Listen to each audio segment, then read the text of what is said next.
नमस्कार, मैं Shreya digital India news में आप सभी का स्वागत है। लैंड फॉर जॉब केस की सुनवाई फिर टली। चर्चित लैंड फॉर जॉब मामले में एक बार फिर सुनवाई टल गई है। राष्ट्रीय जनता दल के सुप्रीमो लालू प्रसाद यादव, उनके परिवार और अन्य आरोपियों के खिलाफ आरोप तय करने पर निर्णय अब गुरुवार को होगा। राहुल गांधी और अमित शाह के बीच तीखी बहस। केंद्रीय गृह मंत्री अमित शाह ने बुधवार को लोकसभा में चुनाव सुधार पर चर्चा का जवाब देते हुए कहा कि बीजेपी के लोग किसी भी चर्चा से भागते नहीं हैं। उन्होंने विपक्ष पर तंज कसा और कहा कि सांसदों और उनके भाषण के क्रम को तय करने का अधिकार केवल मुझे है। मैं सभी मुद्दों पर क्रमवार जवाब दूंगा। इस दौरान कांग्रेस नेता राहुल गांधी ने शाह को चुनौती दी और कहा कि वे वोट चोरी से संबंधित 3 प्रेस कॉन्फ्रेंस पर चर्चा करें। बालू और जमीन माफियाओं की अवैध संपत्ति होगी जब्त। बिहार अब बालू और जमीन माफियाओं की खैर नहीं है। उप मुख्यमंत्री सम्राट चौधरी ने हाल ही में माफियाओं के खात्मे को लेकर आर्थिक अपराध इकाई को बड़ा टास्क दिया था। इसके बाद आर्थिक अपराध इकाई ने बालू माफियाओं और जमीन माफियाओं पर ठोस कार्रवाई को लेकर एक विशेष कार्य दल का गठन किया है। ईओयू डीआईजी के नेतृत्व में स्पेशल टास्क फोर्स गठित की गई है। बिहार चुनाव में हार के बाद आरजेडी को एक और बड़ा झटका। बिहार चुनाव में हार के बाद राष्ट्रीय जनता दल को एक और बड़ा झटका लगा है। पार्टी के कद्दावर नेता और पूर्व सांसद विजय कृष्ण ने राजद से इस्तीफा दे दिया है और राजनीति से अलग होने की घोषणा की है। ये वही नेता हैं जिन्होंने कभी चुनावी संग्राम में सीएम नीतीश कुमार को धूल चटाई थी।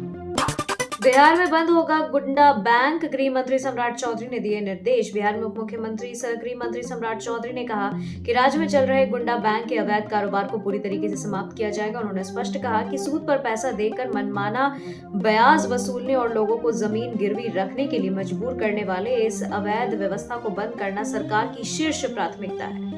बिहार में 195 हेडमास्टर और 585 शिक्षकों की सैलरी रोकने का आदेश। बिहार के रोहतास जिले में पीबीएल कोर्स में आपको बता दें कि शुरू नहीं करने वाले 195 प्रधानाध्यापक और 585 शिक्षकों के वेतन रोक दिए गए हैं। शिक्षक विभाग ने इन शिक्षकों को कारण बताओ नोटिस भी जारी करने का आदेश दिया है। नीतीश सरकार ने डीएसपी को हटाया। पुलिस मुख्यालय में वेटिंग फॉर पोस्टिंग में रखा। नीतीश सरकार ने एक डीएसपी को हटा दिया है। उन्हें मुख्यालय बुलाकर वेटिंग फॉर पोस्टिंग रखा गया है। हटाने के पीछे प्रशासनिक वजह बताई गई है। इस संबंध में गृह विभाग की तरफ से अधिसूचना जारी कर दी गई है। सीएम नीतीश कुमार ने पूरा किया वादा। ऑपरेशन सिंदूर में शहीद मोहम्मद इम्तियाज के बेटे को मिलेगी नौकरी। ऑपरेशन सिंदूर के दौरान शहीद हुए बिहार के लाल शहीद मोहम्मद इम्तियाज के आश्रितों को बिहार सरकार सरकारी नौकरी देने जा रही है। मंगलवार को मुख्यमंत्री नीतीश कुमार की अध्यक्षता में हुई बैठक के दौरान सरकार ने उस प्रस्ताव पर अपनी मुहर लगा दी जिसमें शहीद के आश्रितों को नौकरी देने की बात कही गई है। 1 करोड़ नौकरी रोजगार के लिए बिहार में 3 नए विभागों के गठन को मिली मंजूरी। बिहार की एनडीए सरकार अपने उस वादे को पूरा करने जा रही है जिसमें मुख्यमंत्री नीतीश कुमार ने राज्य के युवाओं से चुनाव के दौरान वादा किया था कि अगर सरकार बनी तो अगले 5 साल के अंदर 1 करोड़ युवाओं को नौकरी और रोजगार उपलब्ध कराया जाएगा। इसको लेकर सरकार ने पहल की है। कैबिनेट की बैठक में सरकार ने 3 नए विभागों के गठन को मंजूरी दे दी है।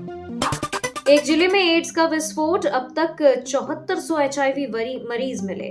बिहार के सीतामढ़ी जिले में एचआईवी विस्फोट हुआ है। कुछ मीडिया रिपोर्ट के मुताबिक यहाँ एचआईवी पॉजिटिव मरीजों की जो आंकड़े सामने आए हैं उन्हें जानकर आप चौंक जाएंगे। रिपोर्ट में कहा जा रहा है कि इस जिले में एचआईवी पॉजिटिव मरीजों की संख्या करीब 7400 पहुंच गई है।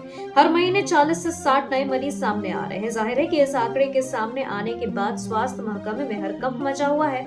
हालांकि एड्स के कुल मरीजों की संख्या को लेकर संशय भी है। खबरों के सिलसिलों में फिलहाल इतना ही। बने रहे डिजिटल इंडिया न्यूज के साथ। नमस्कार।